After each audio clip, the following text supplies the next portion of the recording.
Bob, Dr. Jamison, tell me a little bit about your process. I think that'd be really helpful for people. You had a very pragmatic way of approaching both your clinical work and your research interests.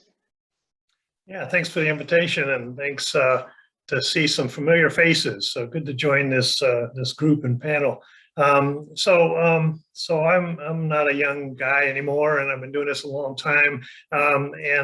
So when I see some junior personnel, I always say, if you want to go an academic way, it's always good to focus on some area, and I've just always focused on chronic pain. But within that, I just did most of my studies and most of my publications based on just listening to patients. So I would call myself a clinician researcher, perhaps maybe a clinician more than a researcher.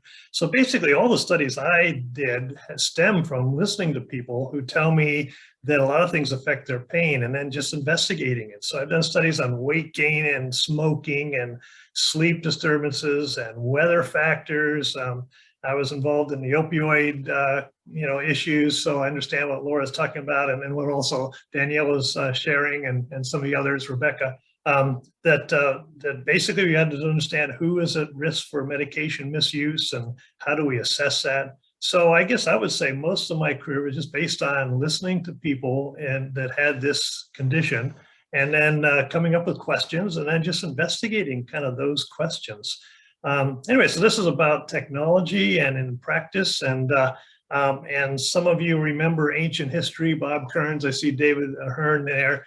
Before we even had smartphones, if anybody can imagine that, we used to give people paper diaries and ask people to kind of keep track of their progress on paper. But anyway, so I was always interested in innovative technology. And so as soon as the Apple Newtons came out, we got grants to give the patients the Apple Newtons to track their progress. And they had Palm Pilots, if anybody out there even remembers those.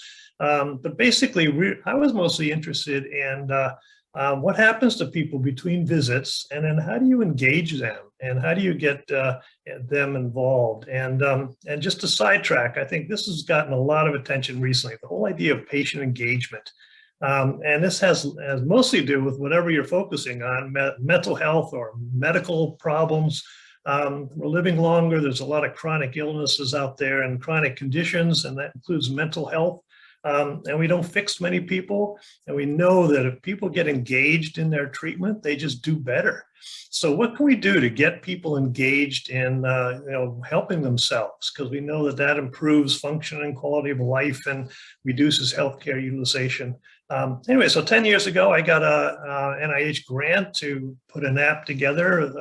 Smartphones were becoming more available. So we first did an app for people with chronic pain related to cancer, and then we did non-cancer pain. Anyway, fast forward about 10 years, we've now got an app that we've been using for the last, this is a fourth version of it. If you look and search a name we had to invent, because we used to use a hospital name and they didn't like that anymore because of security issues and branding perhaps. But so we invented a name called Mobile Netrics, and in that it has a lot of apps that we use both in our clinic as well as for research. So basically, people can download this app and they can monitor their daily progress, and then we can track them. And anyway, so I think what we were interested in is something that's simple, something that allows us to get information every day from them.